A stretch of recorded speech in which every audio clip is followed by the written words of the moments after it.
Top of the morning, people. Top of the morning on this great Tuesday. Okay, so today I'm going to jump right in it. And I want to talk to you new and future Lyft drivers about the Lyft demand bars. Okay, now the Lyft demand bars are when you inside of your app and you stroll up, okay, you're going to see some pinkish, purplish looking bars. These are the bars to notify, that let you know the demand for riders in your area. The higher the bars are, the higher the demand is in your area for riders. The lower the demand, the lower the bars are, the lower the demand is in your area at that time. So throughout the day, those bars fluctuate up and down, okay? Depending on what times of days that it is, those bars could be, and depending on what areas that you're living in and that you're depending on what areas that your city or state that you're driving in, those bars could fluctuate throughout the day, throughout the hours of the day. They could fluctuate up and down. So some people, some drivers have created driving strategies based off of these demand bars. Okay? That is a smart idea. Okay? So you new and future Lyft drivers, understanding the demand bars is some of the most important thing that you can do. It's one of the most important things that you can do, because you can save yourself a lot of waiting around, getting bad trips, because the lower the demand bars are, the longer the wait for a ride, and the worse the trips are. They're going to be sending you some everywhere. This is where all of the tricky trips come into play. This is when Lyft really utilizes the algorithm to manipulate the driver's earning potential, because you're out there to make them money. Hold on. Let's say this again. You're out there as a Lyft driver on the platform to make them money. They don't give a damn about you. So if you're out there sitting in a parking lot and the demand bars are this low, you're wasting your time. Now, at the particular, so when you look at those demand bars, sometimes they will go on a diagonal, meaning at a particular time of that day, those bars are going to be low for some hours. Then the bars are start going to go up, okay? A lot of people won't come out and drive when that demand is that low, because they don't want to be sitting around waiting. They don't want to be getting no bad trips that's not going to pay you any money, okay? And what I mean by bad trips are trips that's going to send you on long pickups, 15, 16 miles to pick somebody up. And when you get there to pick that individual up, that individual is only going 4 to 5 miles away from where they're going. Now you drove 15 miles to pick them up. Remember, new and future Lyft drivers, as a Lyft driver on the Lyft platform, you get paid from the point of pickup to the point of drop off. That 15 miles that you drove, that money going in Lyft pocket. That money is not going in your pocket. So Lyft call themselves utilizing upfront pricing so that it will show a fairness to the drivers. it's still not showing a fairness to the driver with the upfront pricing. Because if Lyft sends, when the demand bars are this low, if Lyft sends you 15, 16 miles away from where you're going, from where you are, send you 15 miles away to pick up someone, if you accept that trip, and you got to drive 15 miles away to pick somebody up, there's no drivers in that area. That's why they send you there. Okay? So that rider decided to pay Lyft about $35 or $40 for that trip. When you pick that driver up, when you pick that rider up and drive them 5 miles away, 5, 6 miles away, Lyft is only going to give you about $6 to $7. Or that's what's going to be on the screen if you accept the trip. Hey, wait, with upfront pricing, we'll just throw $8 up there, $7. You're going to drive 15 miles away for $7 or $8. Lyft get the rest of that in profit. When those demand bars are, well, Lyft does this even when the demand bars are high. But you really will get used when you're out there and the demand bars are low. Because, see, a lot of drivers use tactics and techniques where they won't come out and drive when the demand bars are low. So if you are a driver that sits out there when the demand bars are low, then you're going to get all kind of bad trips. You're going to be sitting around waiting for hours and hours and at a time for trips.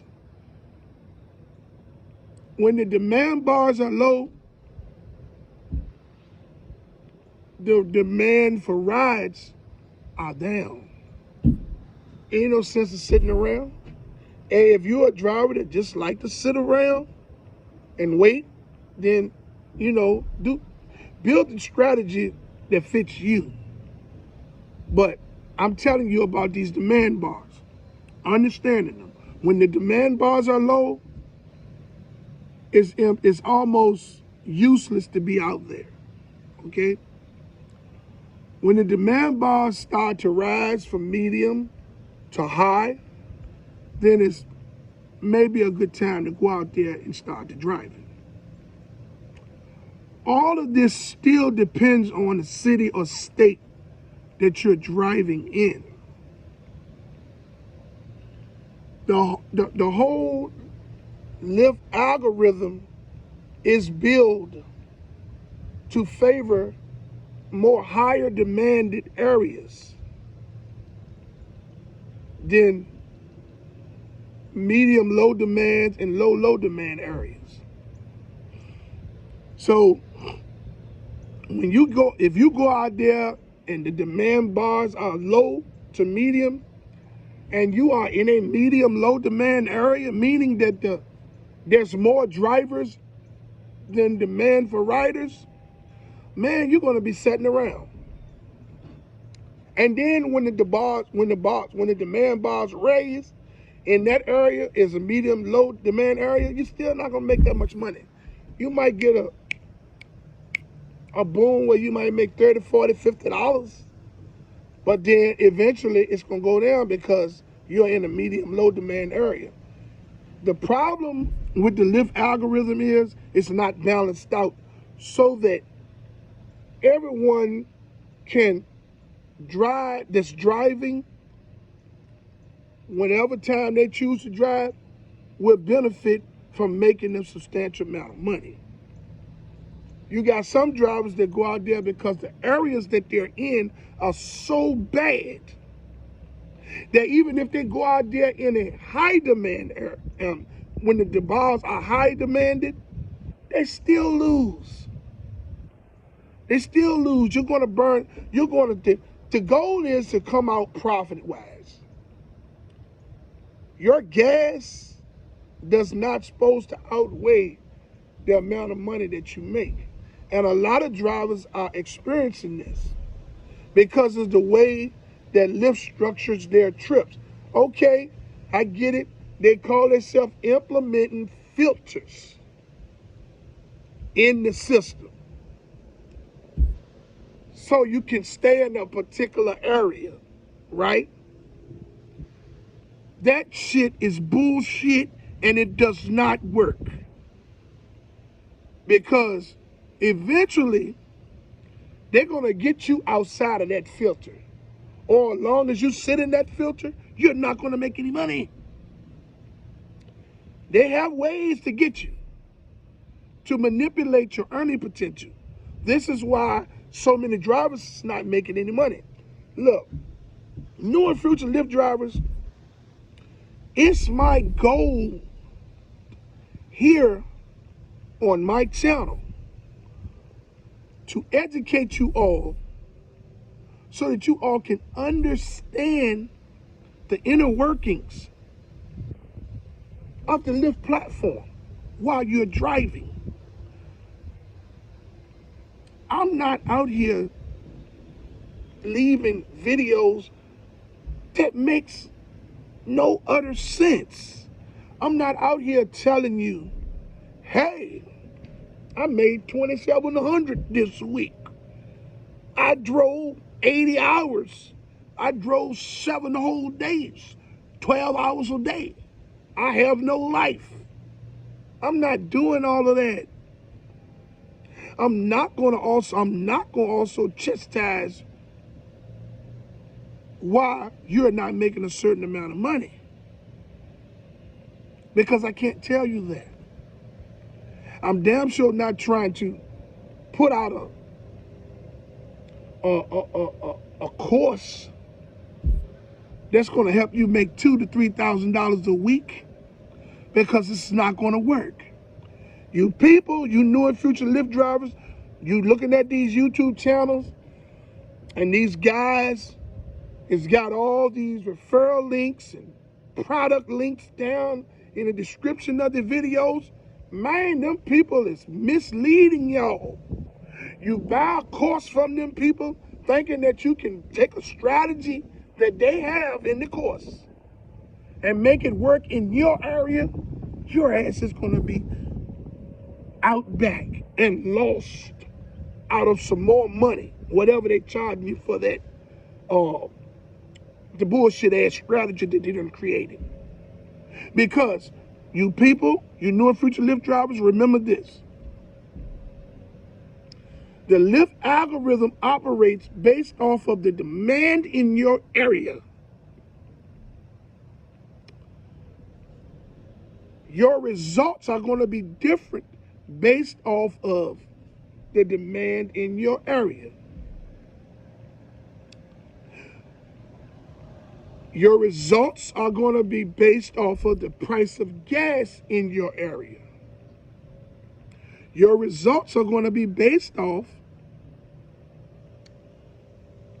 the bonuses that's dispersed based off of the demand in your area.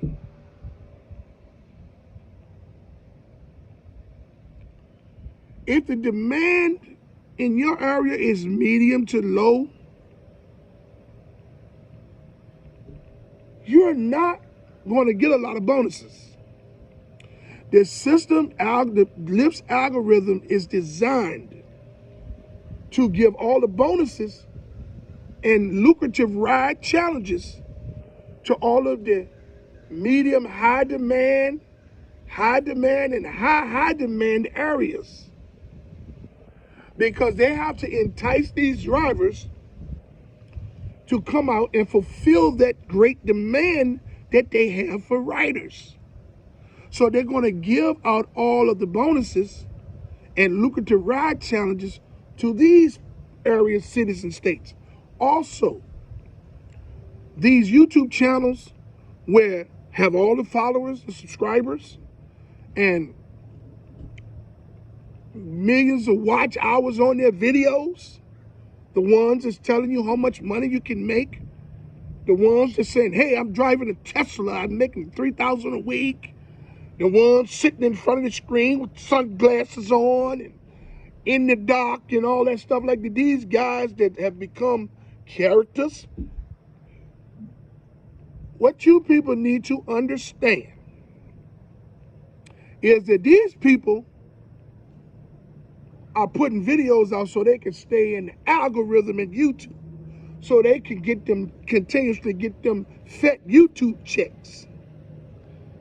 They're going to tell you anything. They're going to do anything that's going to spur up controversy. This guy that sits in front of the screen with sunglasses on, he's going to tell you that you can make $2,000 a week in your area if you follow his strategy. Don't listen to other YouTubers complaining about they're not making any money. Lyft is using everyone and mistreating the drivers. They're trying to brainwash you all into their agenda. Them horses that they're selling are bullshit. They might work in their area, but they're not going to work in your area. You might get a good week here and there, but let's see this happen every week. Bonuses is what makes the majority of the money for those drivers. And Lyft notices that these YouTube channels are sending heavy referral links, amounts of link signups, heavy referral signups to the system. So Lyft, instead of paying them money, Lyft rewards them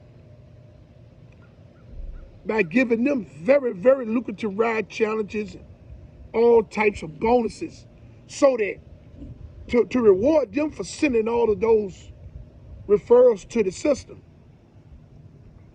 Yes, every now and then they'll get a driver that will complete the bonus and they will get their $800 or whatever's attached to that referral link that they have in their bio. But what I'm trying to explain to you all is, don't get caught up in that hype with those YouTube channels. I'm not gonna call anybody's name, but don't get caught up in it.